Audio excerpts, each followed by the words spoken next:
I mean, I hope to see you again. At this point, I don't know if by the next time we talk, we'll already be in the final. You're watching Silver News Daily. Subscribe for more. The banking system is in its final moments, and almost nobody understands why. While the mainstream media talks about inflation and interest rates, a $3.2 trillion monster has been quietly breaking beneath the surface. It's called the repo market, the core of overnight bank lending, and right now, it's locking up just like it did before the COVID crash. But this time, the consequences could be far more catastrophic. Banks are refusing to touch the Fed's repo operations, not because they don't need help, but because admitting they need help means admitting they're in trouble. And once that panic starts, it spreads fast. Rafi Farber has been sounding the alarm for weeks, warning that we are hours, maybe even minutes, from a full-scale financial gridlock. The gears of the banking system are seizing up, and when that happens, the Fed's only option will be the nuclear one. More money printing, more liquidity, more fuel on an already blazing fire. That's how hyperinflation starts. And in every case throughout history, whether Weimar Germany or Zimbabwe, there's been one constant survivor: silver. Because when fiat dies, real money takes its place. And silver isn't just real, it's running out. This isn't a slow-motion crisis, it's a ticking time bomb. And when it explodes, silver won't just rise, it will become the last lifeboat in a monetary storm. The interest rate that is the basis of all other interest rates, that's the secured overnight financing rate, the rate at which banks charge each other to loan cash in exchange for treasuries overnight. That's it's heading higher and higher and high. It's drifting higher, even higher on some days than the Fed's upper limit on the Fed funds rate. The Fed funds rate is like a different thing. It's a very minor market. It doesn't even matter anymore. It's like the volume there is like $100 billion a day at most, whereas the secured overnight financing market is like over $3 trillion. So the largest volume has been 3.2 trillion. And it keeps going up, the volume, which means more and more banks need money overnight for whatever reasons that it is. I mean, it's probably a lot of the bank's clients are engaged in some kind of basis trade on whatever treasuries, and it keeps getting bigger and bigger. And if they can't provide the dollars, then those trades have to close. But basically, the Fed is in a bind now because eventually this is going to lock up pretty soon. I thought it was going to lock up already because there's less than $3.2 trillion in bank reserves out there, but apparently you can go above that. I don't know how much farther you can go above it, but at this point, last time we already had locked up in 2019, and then from there came the expansion of the balance sheet, and then from there, a few months later, was the COVID printing round. And now you could see that as a separate phenomenon or a coincidence that they had an excuse to print like $4 or $5 trillion just a few months after the plumbing locked up. Or you could take a more conspiratorial angle and say it was planned, or they just had an excuse and they went with it. Whatever it is, I mean, they needed to print the money, and ever since then, from then. This isn't the first time we've seen the repo market flash these kinds of warning signs. In fact, the last time it happened was September 2019, just months before the COVID meltdown. Back then, overnight interest rates suddenly spiked as banks stopped trusting each other. The Fed had to inject billions just to keep the system from seizing up. At the time, few understood the significance. But looking back, that was the first domino. What followed was one of the most aggressive money printing campaigns in history, and gold and silver took off as fiat credibility began to erode. Now in 2025, the exact same conditions are emerging. But this time, it's on a far bigger scale. Instead of $75 billion, the repo facility has ballooned to over $3.2 trillion. And rather than stepping in to soak up liquidity, banks are stepping back. The same lockup is unfolding, the same liquidity stress, the same distrust. Only this time, the financial system is more fragile. Leverage is higher, debt levels are worse, and confidence in central banks is hanging by a thread. What we're seeing now isn't a surprise to anyone who understands how credit markets behave before a crisis. This is the repeat pattern. Cracks form in the repo market, liquidity vanishes, and the Fed panics. But the next phase won't be like 2020. There won't be another soft landing. The interventions needed now are so large, so destructive, that the dollar itself could be caught in the blast radius. And when that moment hits, the world won't be reaching for bonds or bank stocks. It'll be reaching for real assets. And at the top of that list, silver. Once you start an inflationary system, the only way out of it is more inflation. And at some point you have two choices. You either keep inflating until the currency dies, or you stop inflating and let the banking system die. But you can't have both in a fiat system. It eventually falls over.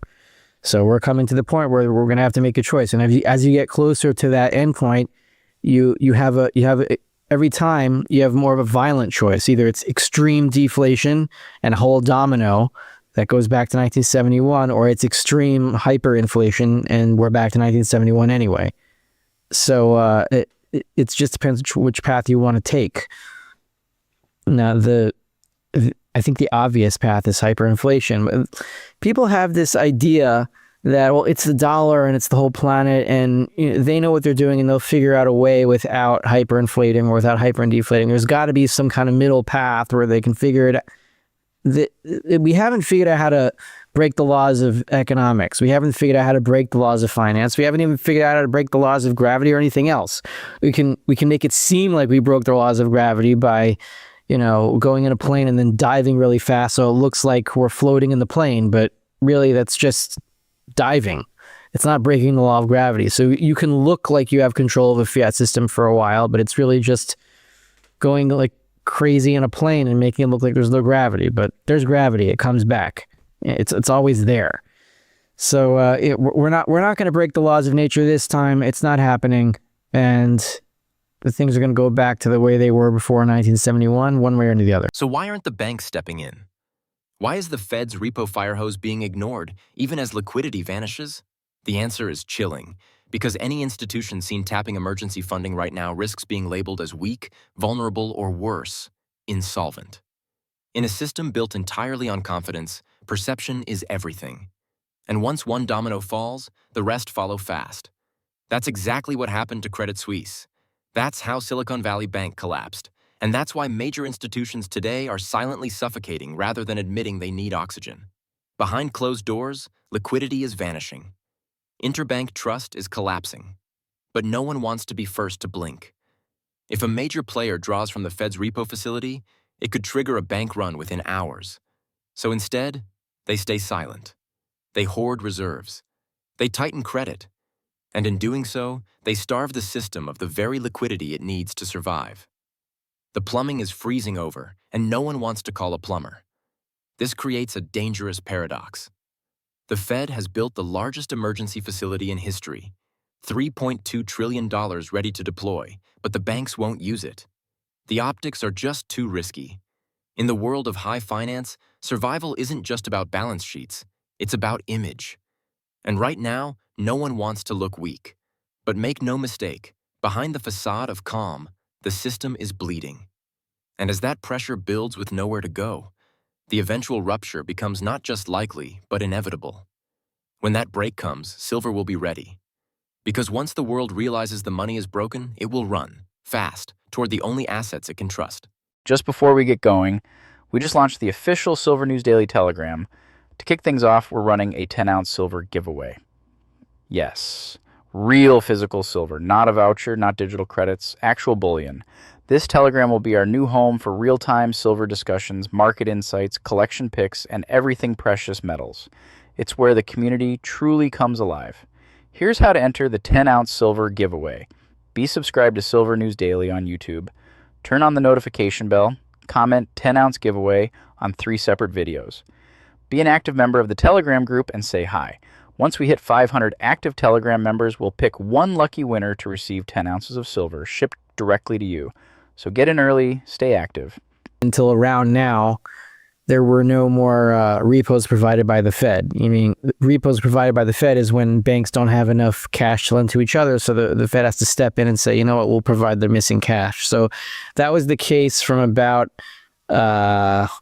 maybe like 2014 to 2019, like after QE3 ended, and they started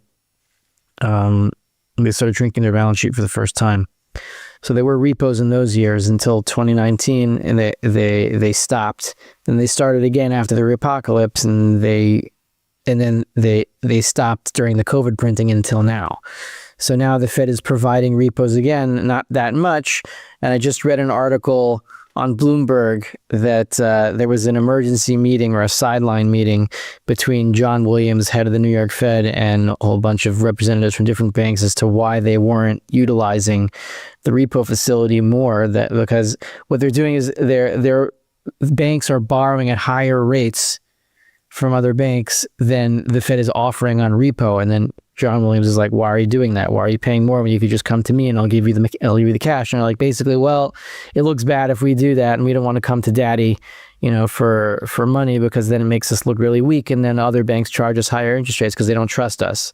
So the only way they can make the repo facility more attractive is by forcing everyone to use it, so everyone's on an equal playing field. I think they'll probably try to do that. But anyway, the fact that there are repos going on now, even if they're small, means that they're out of cash. There's no more cash. So something is going to buckle, whether it's somebody leveraged in the Bitcoin market, somebody leveraged in NVIDIA. Since the cash isn't flowing anymore, something is going to cause a margin call somewhere else, and everything's going to start falling over very fast. Remember, Silicon Valley Bank was fine one day, and the next day it was gone. So the same thing's going to happen this time. It's going to be some other catalyst, some other bank, some other institution, but it's going to happen. The repo market is often called the plumbing of the financial system, and right now, that plumbing is on the verge of total failure. Most people have no idea how crucial this market is. Every night, banks lend each other trillions in short-term cash, secured by treasury bonds and other high-quality collateral, to keep the system flowing. But when that trust disappears, the flow stops. It's like trying to flush a toilet when the pipes are frozen. The pressure builds, the system strains, and eventually, something bursts. That's exactly what we're seeing now. The overnight lending mechanism is breaking down. Repo rates are spiking. Institutions are refusing to accept even pristine collateral. It's not just about liquidity, it's about survival. Because in a locked-up repo market, even solvent banks can fail. They can't access overnight funding. They can't roll debt. They can't function. The $3.2 trillion in facility size isn't a sign of strength. It's a sign of panic. A silent admission that the system cannot self-regulate anymore. And the terrifying part? The Fed can't force banks to borrow. It can only stand by, watching the pressure grow. The longer this continues, the more likely we see forced selling of bonds, stocks, even mortgages, as institutions scramble for cash. That selling pressure ignites broader market panic. Margin calls, volatility spikes, and suddenly, we're not just talking about frozen pipes. We're talking about a full-scale financial flood. This is how crises begin. Quietly, invisibly, in the background. Until something breaks and the floodwaters sweep through the economy. But while paper assets drown, hard assets float. And that's why silver, real physical silver, is being quietly scooped up behind the scenes. Because when the plumbing breaks, you don't want promises, you want metal. So Japan is as perfect of an example as we can get for when Keynesianism breaks down, when there's an inflection point and it no longer works, right? The whole Keynesian system is dependent on higher interest rates. Means you strengthen the currency, means you slow down inflation. Like the way Walter Block, I remember, puts it, he says, Professor Walter Block of Loyola University, he's in the Mises Institute, or he was. He says that Keynesians believe the economy is like a car, right? You hit the brakes by raising interest rates, and you hit the gas by lowering interest rates. So that works as long as the main owner of your bonds, of your government's bonds, is not the central bank itself. So if let's say the main holders of the government's debt are private companies or just anyone but the central bank, so if you raise interest rates, that would strengthen the currency, all other things being equal, because higher interest rates means higher savings rates, so that encourages people to save and spend less. If it encourages to spend less, that means prices will go down, because the demand for holding money itself, as opposed to spending money and getting rid of it for other things, goes up. So in that situation, you're strengthening your currency, you're raising interest rates, you're hitting the brake on the car. But in a situation like like Japan, it's the inverse. Why is it the inverse? Because the biggest owner of Japanese government bonds is the central bank itself. So therefore, when you raise interest rates, what happens to the central bank? Its balance sheet loses value, because when you raise interest rates, you're pushing down the value of the bonds, and therefore your central bank goes into losses. But the currency is the liability unit of the central bank itself. So at that point, where Japan is right now, the higher interest rates go, the lower the yen goes. You can see this on a chart going back like 5 or 6 years from the point where the inflection point started. The yen has been falling as Japanese interest rates have risen. Not perfectly. It's not perfectly correlated, because you still have people and traders that are human that still believe in the Keynesian principle, but nature overwhelms it. So what I'm saying is Japan can raise interest rates and therefore hurt its currency, because the biggest owner of the bond market is the issuer of the currency itself, or it can push interest rates down and hurt its currency even worse. There's no way up for it. It's over. It's done for Japan. It's just a matter of time now. And this Takaichi woman doesn't seem to get it, because she's really into Abenomics, where the balance sheet of Japan started to just go vertical, and she wants to do that and spend even more money that Japan doesn't have. I think it's her budget's supposed to be released on Friday, which is tomorrow. It might have already been released as you're watching this, and who knows what's going to happen to the yen then. Everybody's worried that Japan is going to fall over. And let's not forget that they're not reproducing, just like Korea, just like most of the Asian countries. They're getting older and older, and that is the death of a civilization. The samurai would be weeping in their graves, and I feel bad for them. Now here's where the real danger begins. When the repo system collapses, the Fed's only escape hatch is the printing press. It's the same playbook they used in 2008 and again in 2020. Massive liquidity injections to prop up a failing system. But this time, they're walking a razor's edge. Because with inflation already roaring, another wave of money printing won't stabilize the economy. It'll torch it. We're not talking about a few basis points of extra inflation. We're talking about a full-blown currency crisis. The death spiral of fiat. Think about it. If confidence in the overnight lending market vanishes, and the Fed responds by flooding the zone with trillions in fresh cash, what happens next? The value of that cash plummets, prices surge, currencies devalue, and the global economy begins to fracture under the weight of its own paper promises. This isn't just theoretical.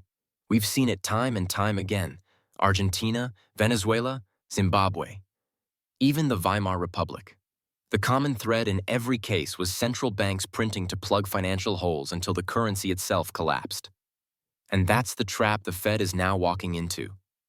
If they do nothing, banks freeze and markets crash. If they intervene, they risk igniting the very hyperinflation they claim to fear. Either path leads to the same destination, a loss of trust in fiat. And once that trust is gone, it doesn't come back. People won't care about interest rates or CPI reports. They'll care about what holds value, what buys food, what preserves wealth. And that's when silver steps out of the shadows. Because silver isn't just another asset. It's the antidote to paper rot, the shield against inflation, the monetary lifeboat that doesn't sink when the dollar goes down. And right now, that lifeboat is being quietly boarded by those who see the storm coming. The mainstream will follow whatever's hot. If Bitcoin's hot, they'll follow Bitcoin. If gold's hot, they'll follow gold. So there's no chiddush there. There's nothing new there. To me, what's happening now is that gold, it's not that gold is consolidating, it's that the dollar is taking a rest, because now we're at a breaking point where, we're at either a deflationary moment or a further inflationary moment. We have to pick the course. So as long as the Fed hasn't picked yet, because it's barely hanging on with the short-term interest rates, and it's barely hanging on with this, and it's trying to give repos to try to stabilize everything. So as long as we're at the fork and we haven't taken a path, things are going to be volatile up and down. Gold has gone up $100 one day, down $100 the next day. Is it up today or is it down today? I don't even remember. But I think it's steady today, and gold stocks are diving because other stocks are diving, because Nvidia was a buy the rumor, sell the fact thing, and Bitcoin's diving, and that's probably causing margin calls in other places because people take out debt to buy Bitcoin. Who knows how much debt is stacked into Bitcoin? Nobody knows. So I think we're going to continue to be volatile until the Fed picks a direction. And I know which direction they're going to pick. So it's just a question of waiting it out. And as for the dollar price, I'm not even going to say what it doesn't even matter. The question isn't what the dollar price of gold is going to be. The question is at what dollar price doesn't even, where are we going to be when nobody with dollars will give any will be able to buy any gold, because nobody with gold will want any dollars. So what's that dollar number where everybody with gold just says, stop, I'm not taking any dollars, I'm just gonna because I'm just gonna use this stuff directly, and then gold becomes money again directly. What number is that? I mean, I would guess maybe somewhere around 80,000, 60,000, 80,000. I mean, it depends how much money the Fed prints. If the Fed stops printing, it'll stop at 100% now, which is about 30,000. But I know they're going to print more, so it could stop at 60,000. And then, it doesn't even make a difference because the purchasing power is the same anyway, no matter what dollar number we end up at the end. Every fiat collapsed in history shares one chilling characteristic. When trust dies, people flee to real money. And in almost every case, that means silver. Not ETFs, not futures contracts. Physical metal. Tangible, unprintable, and historically proven to preserve wealth when everything else fails. Gold might be the headline, but silver is the people's money. More affordable, more versatile, and when panic sets in, more explosive. We're already seeing the early signs. Physical premiums are rising. Delivery times are stretching. Dealers are reporting record demand from retail investors and family offices alike. And yet, the mainstream financial world still treats silver like a sideshow, just another industrial metal. But in reality, silver plays two roles. It's a key industrial component and a monetary hedge. And when financial chaos erupts, that second role takes over with devastating speed. During the last major crisis in 2011, silver skyrocketed nearly 500% from its low. And that was during a period when inflation was still considered contained and the dollar hadn't lost global confidence. Imagine what happens when the system itself is questioned. When fiat is in free fall, when headlines read like economic obituaries. That's when silver transforms from a lagging commodity to the world's most coveted monetary asset. And what's most important here is timing. When the panic begins, you won't have time to react. Dealers will run out, premiums will explode, paper silver will diverge from physical prices, and the window to get ahead will slam shut. Because in a system where everything is built on credit and that credit breaks, silver doesn't just survive, it leads. It becomes not just a hedge, but a necessity, a form of insurance that can't be inflated away, bailed in, or frozen by a bank. Anything could cause everything to fall over because everything is intertwined and everything is reliant on the debt of everything else. So, Japan happens to be like a big fulcrum point, a big point where people talk about the Japanese carry trade. You look it up, like how big is the Japanese carry trade, and people say like, oh, it's anywhere between 1 trillion and 20 trillion. We have no idea, depending on what you count. So like nobody knows here. We're talking about like a huge like like a galaxy collapsing in on itself of fiat money everywhere. I mean, we're in one singular fiat system, and there's no escape from it except for gold and silver, because the dollar is the base of every fiat currency, including the yen. The biggest asset besides Japanese government bonds for the Bank of Japan is dollars. That's why the dollar is the reserve currency. That's not just like a keyword. It means is the reserve currency. Every other central bank has dollars as a reserve for their own currency, which means we're all in the same system here. There's no when the dollar falls, everything goes with it. We don't know exactly what is the Jenga block that has to be taken away to have everything fall over. But Japan could be it, but it could be something even stupider. It could be something that nobody even knows exists. It could be Bitcoin. I don't know. But it's not just fear driving silver. It's usage. Real, unstoppable industrial usage that keeps climbing no matter what the Fed does. Silver isn't like gold, locked in vaults. It's consumed, embedded, and destroyed in products that are now essential to modern life. Every solar panel, every electric vehicle, every AI data center, they all need silver. And not just in trace amounts. We're talking hundreds of millions of ounces per year, vanishing from circulation and never coming back. In 2025 alone, solar panel manufacturing is set to consume nearly 285 million ounces of silver. That's up over 20% from last year, and that's just one industry. EVS, they're packing in more silver per unit as they shift to faster charging and smarter electronics. AI infrastructure? It's fueling an explosion in transformer and grid upgrades that are loaded with silver components. This is demand that doesn't slow down when the economy stumbles. It accelerates. Because governments are locking in green mandates, corporations are competing for clean tech dominance, and none of it works without silver. This creates a brutal squeeze. Investors are buying silver as a safe haven. Industries are consuming it faster than it can be mined. And above it all, the monetary system is cracking, driving even more demand from those fleeing fiat. It's a perfect storm, one that leaves less and less physical silver available for those who realize too late that they need it. And the best part for those who already hold silver? The industrial demand story gives cover. It means governments can't restrict silver ownership the way they once did with gold. They need it too much, which makes silver not only a strategic asset, but a protected one that's moving from undervalued to irreplaceable. And when demand outpaces supply like this, the result isn't linear. It's explosive. It's all based on the imagination that the government can pay its debt, which it can do in worthless dollars. That's possible. But then by the time you're paying back debt in worthless dollars, nobody cares if you're paying back debt because it doesn't mean anything. So that's where we're headed. But this is what Keith Weiner talks about this a lot, and I had an episode with him on my channel a few days ago. It's not like at the end of this, people suddenly come to a realization like, oh yes, well now we understand that gold is money, so therefore we will dump our dollars and go for gold.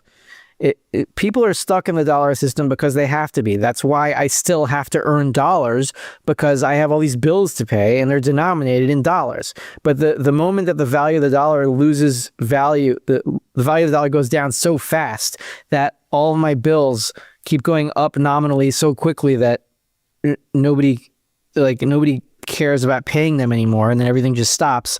Well, then I just stop paying my debts, and then the company stops providing its service, and then everything just stops, and then you have to use something else. So what are people going to use?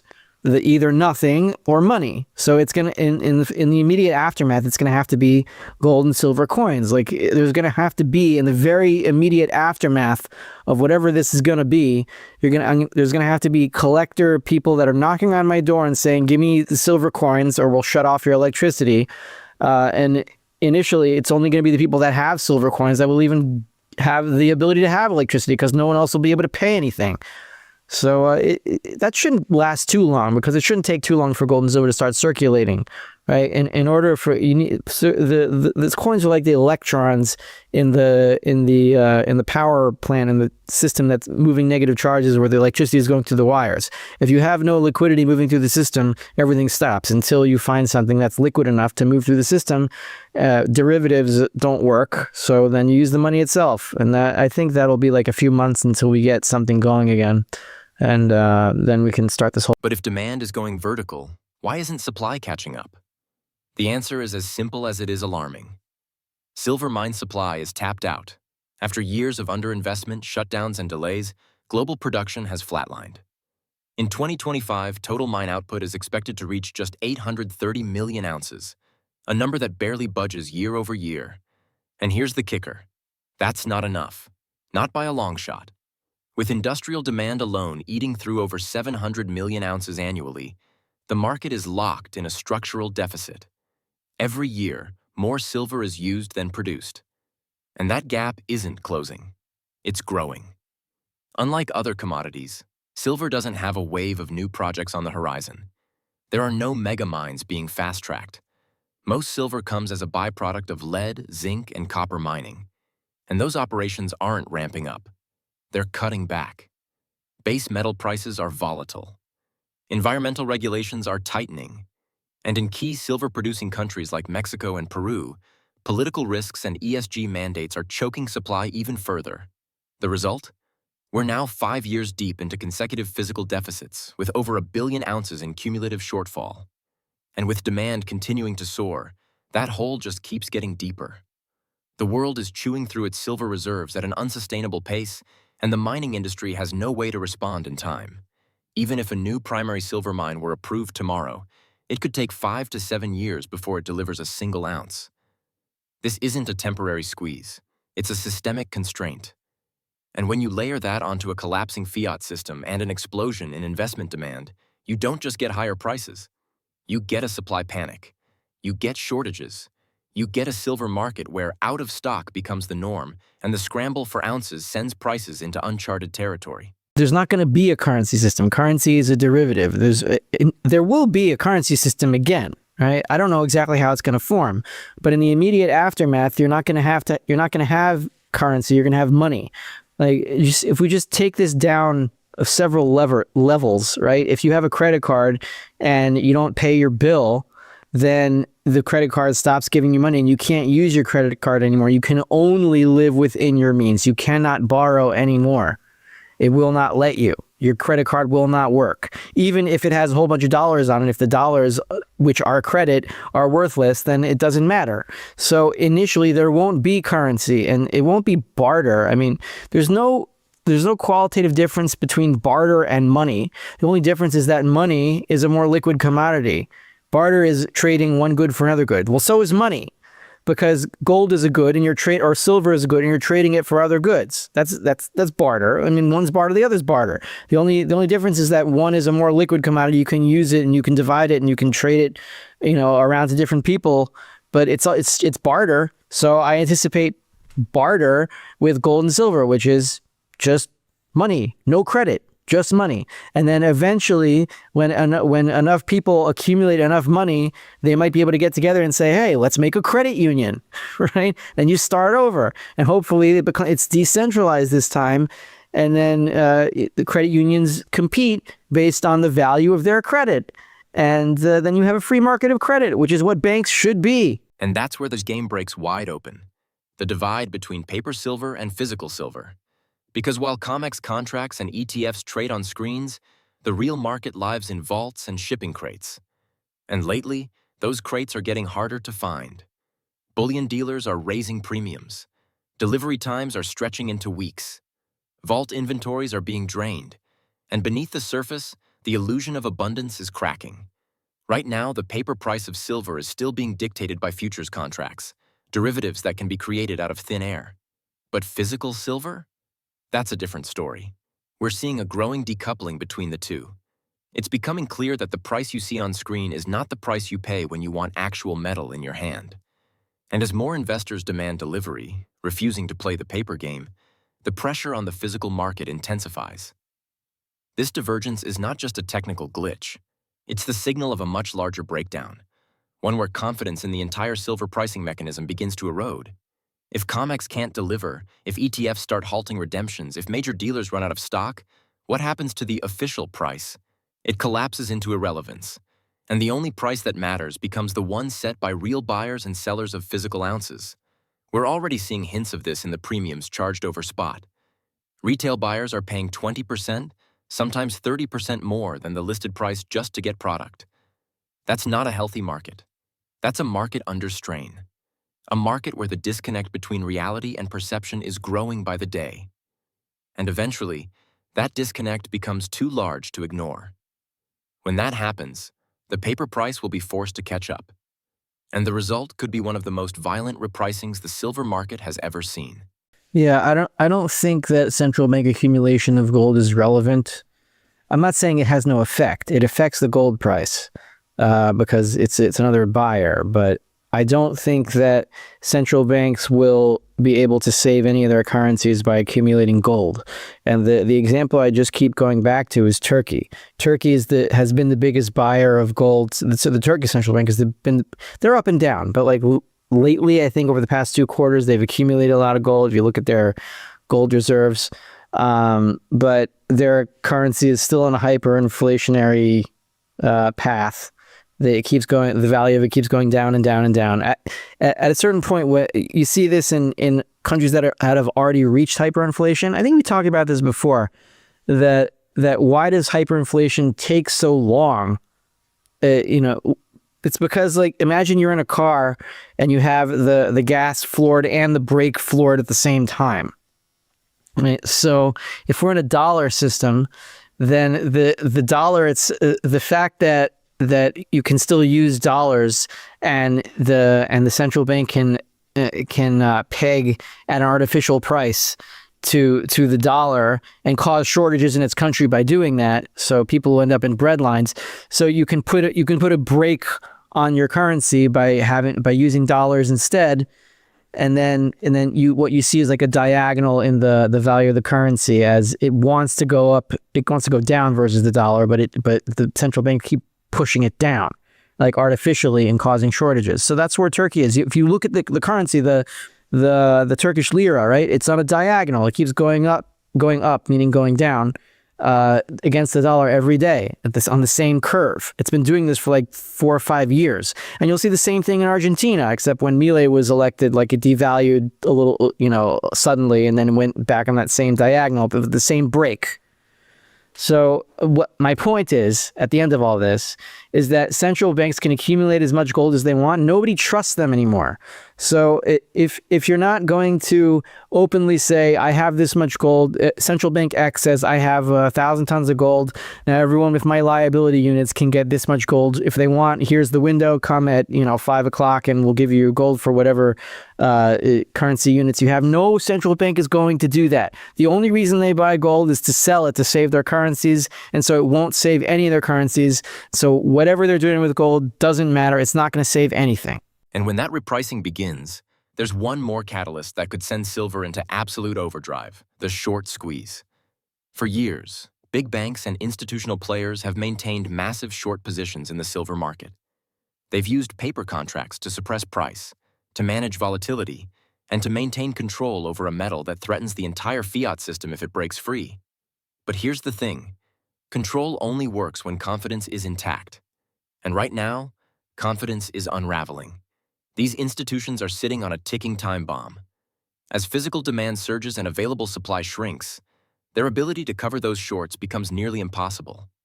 Every dollar silver rises adds pressure. Every ounce delivered tightens the noose. And at a certain point, the math doesn't work. They'll have no choice but to buy back those positions at any price. That's when the short squeeze ignites. We've seen glimpses before. In 1980, the Hunt brothers triggered a similar event, driving silver to nearly $50. In 2011, momentum traders pushed it there again. But this time, it's different. This isn't about speculation. It's about systemic failure. It's about banks being cornered by the very system they tried to control. And when that squeeze begins, it won't be a gradual climb. It'll be vertical. A cascade of forced buying that sends silver erupting past resistance levels, past all-time highs, into territory no one thought possible. And while the financial elite scramble to cover, everyday holders of physical silver will already be positioned, watching as the very system that once mocked their decision now validates it in the most dramatic way possible. Because in a market where paper promises are breaking, those who hold the metal will hold the power. Endgame investor is about understanding, first and foremost. It's not about accumulating dollars. It's not about making money, though we have had a great year, but I mean, you've seen what's happened this year. It's hard not to have a great year when you own gold stocks and bullion. So it's more about understanding and staying calm in a sea of insanity. Right? You hear all this stuff, and a lot of it is fake, and a lot of it is hysteria. And people call me hysterical, but I'm actually pretty calm. I'm just trying to be realistic, and I'm not black-pilled.